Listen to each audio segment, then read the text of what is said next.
जब वो अपने ससुराल से मायके आई, हाँ, तो अपने सहेली से मिले गई भैया। तो जाना लोग क्या कहती है अपने सहेली से, अपने सैयदी के बारे में क्या कहती है? काहे से भी मुआदी रहले।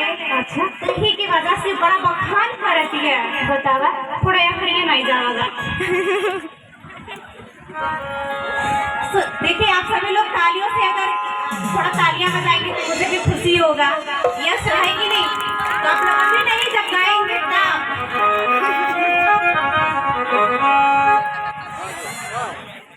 कि कभी खुशी और कभी गम होता है, कभी खुशी तो कभी गम होता है, और तालियां वही बजाता है जिसके हाथ में दम होता है ना दम?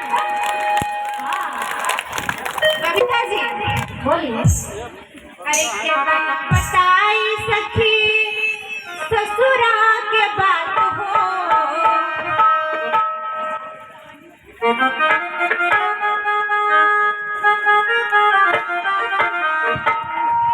कितना बताई सखी ससुरा के बात हो।